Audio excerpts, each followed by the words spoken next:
Alô, turma querida do canal Ave Mais, tudo bem? Domingão de sol, domingão de Vasco, hein? 6 horas a bola rolando num jogo fantasma, que ninguém vai conseguir ver. Ô, coisa difícil, né? Que situação. Nos dias de hoje a gente tem que sobreviver a isso, porque não dá mais pra gente ter esses problemas, esses dirigentes brasileiros, enfim, as pessoas respeitam muito pouco o consumidor. Um jogo como esse de hoje, como qualquer outro, futebol moderno, futebol que tem marketing, que tem publicidade, que tem necessidade de exposição de imagem, ficar nesse negócio de não pode transmitir, não pode passar jogo em tal plataforma, libera a imagem, seria tão mais simpático, tão mais legal, mas enfim. O Viu Metal, ele leva todo mundo para esse lado, é muito triste, né? Então a gente não vai poder ver o jogo, vai se privar, infelizmente. A gente vai ter aí que acompanhar o jogo pela Vasco TV, com áudio apenas ou pelo rádio. Difícil, né? Muito complicado. Muita gente aí buscando os links, onde é que pode ver, alguém que vai filmar lá de dentro, mas é tudo irregular, tudo ilegal, infelizmente. Mas você acaba alimentando, né? O torcedor buscar alternativas por conta de um desarranjo de informações, de acordos entre as pessoas que comandam. Não cabe mais no futebol profissional de hoje em dia a gente não ter a transmissão do evento. Isso aí é muito triste, realmente é muito triste. Mas a gente vai ter que conviver com isso, tanto é que hoje a gente vai fazer um pós-jogo até mais curto, porque não dá pra gente comentar em cima de um jogo que a gente não vai conseguir ver. A gente vai ouvir, a gente vai se balizar muito pelo que a gente está ouvindo, mas não é a mesma coisa do que a gente analisar uma partida em si. Mas não dá pra gente ficar chorando aqui. São os caras que estão aí no comando, a galera que comanda aí o Atlético do Paraná, comanda a emissora que transmite os jogos. É uma guerrinha antiga e quem paga isso somos nós, consumidores. Mas infelizmente, olha aqui, o Vasco ainda não está com um time definido para enfrentar o Atlético do Paraná. Mas há uma tendência de que, por exemplo, o Igor Catatal seja mantido. Ele que fez um ótimo jogo, é um jogador que tem uma característica muito boa, porque ele joga ofensivamente, mas também tem a capacidade de recomposição, então ele deve jogar. A princípio, pode ser que o técnico Ramon Menezes escale apenas 2 volantes, sendo que um saindo mais. Os volantes que vêm jogando, Andrei e Felipe Bastos, que o Bruno Gomes fique no banco, até porque o Bruno vem aí de 10 dias de inatividade em função da recuperação da Covid, e que ele possa, sem o Leandro Castan, esse é certo, não vai para o jogo, realmente vai ser poupado, e com a entrada do Neto Borges no lugar do Henrique, que está suspenso, mandar o seguinte time a campo: Fernando Miguel, Iago Pikachu, Miranda e Marcelo Alves na zaga, a mesma zaga de Santos, e Neto Borges na lateral esquerda. Andrei, Felipe Bastos e Benítez. Na frente, Igor Catatal, Germancano e a volta do Thales Magno. Thales Magno estará de volta ao time do Vasco. Bom, a gente fica vendo aqui o campeonato em relação à pontuação. Eu estou vendo aqui a pontuação depois dos jogos de ontem. O Internacional é o líder com 7 jogos, 16 pontos. O Flamengo assumiu a 2ª colocação, mas tem 8 jogos, tem um jogo a mais do que o líder e 2 a mais do que o Vasco, tem 14 pontos. O São Paulo é o 3º com 7 jogos, 13 pontos. O Atlético Mineiro é o 4º com 6 jogos e 12 pontos. E o Vasco é o 5º com 6 jogos em 11 pontos. Ainda tem o Fluminense, que tem 7 jogos, também tem 11 pontos. O Vasco tem 2 jogos a menos em relação ao Flamengo e um jogo a menos em relação aos demais, menos o Atlético Mineiro.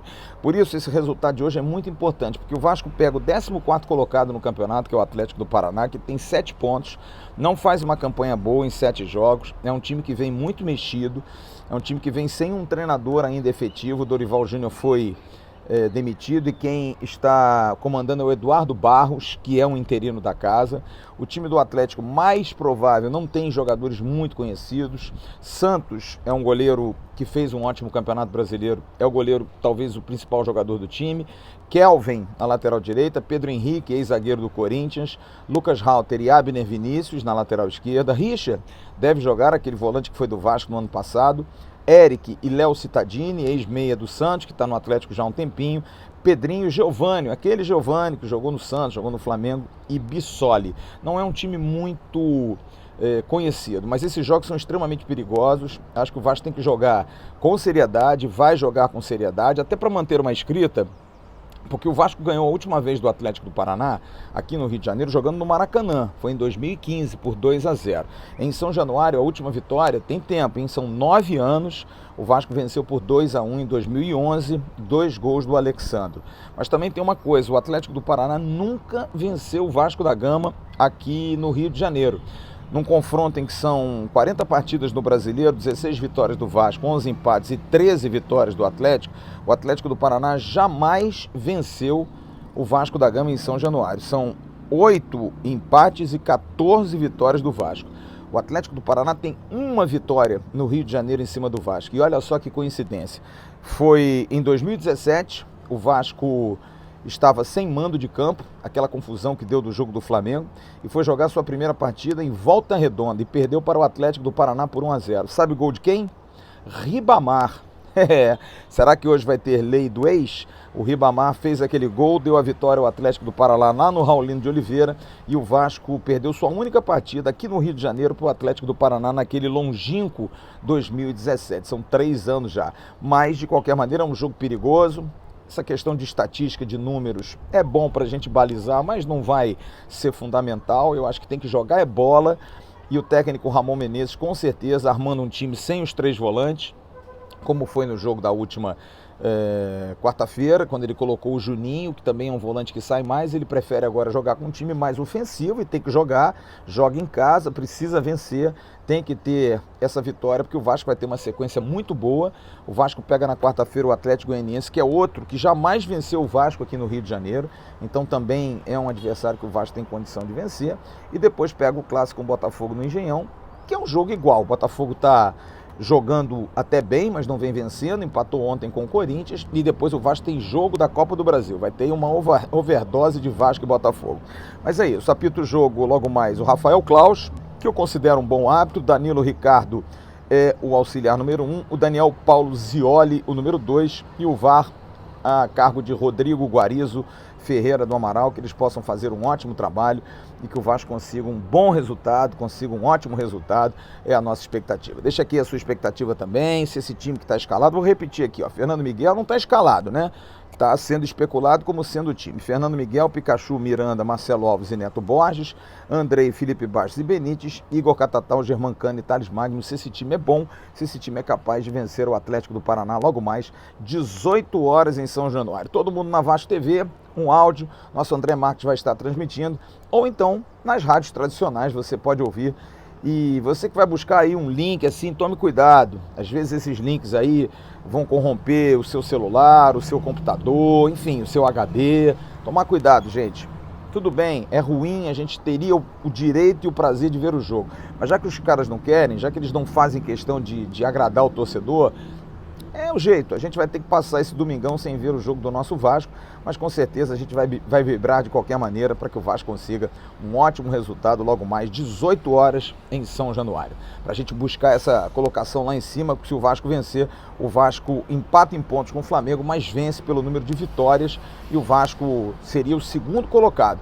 Que o São Paulo pega o Fluminense, se São Paulo e Fluminense empatarem, por exemplo, o São Paulo vai a 14 pontos, o Fluminense vai a 12, o Vasco fica na segunda colocação, volto a dizer, pelo número de vitórias, o Vasco teria a condição de ser o segundo colocado. Mas não vamos aqui conjecturar, colocar aqui possibilidades, vamos esperar a rodada acontecer, mas o Vasco tem uma boa chance de estar brigando lá em cima, de estar conseguindo lá em cima. É claro que tem outras circunstâncias também, tem Atlético Mineiro, enfim, tem muita coisa para acontecer.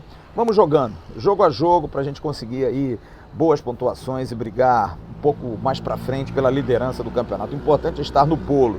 Liderança, o importante é quando faltarem 2, 3 rodadas para o final. Agora está no bolo ali, no G4, no G5, para a gente estar sempre brigando. A gente não estava esperando nada desse campeonato brasileiro, e aí, ó, a gente está conseguindo pelo menos torcer. Que a gente seja otimista, que esse time do Ramon possa dar boas alegrias, e hoje é um bom dia, é um jogo importante para startar essa campanha aí, para o Vasco voltar a vencer. São 3 jogos sem vencer, 2 empates e 1 derrota. Está na hora da gente poder dar um salto aí de qualidade e voltar a vencer no Campeonato Brasileiro. Um ótimo dia para todos vocês, um bom domingo, bom jogo para todos nós. Se ligue no nosso pré-jogo, às 17 horas e 15 minutos a gente entra lá no canal Atenção Vascaínos, e depois a gente vai fazer um pós-jogo que a gente puder. A gente vai tentar analisar, vai tentar falar sobre um jogo que a gente não vai ver, vai ouvir, mas dá pra gente bater um papo. Valeu? Um grande abraço a todos vocês. Tchau, turma.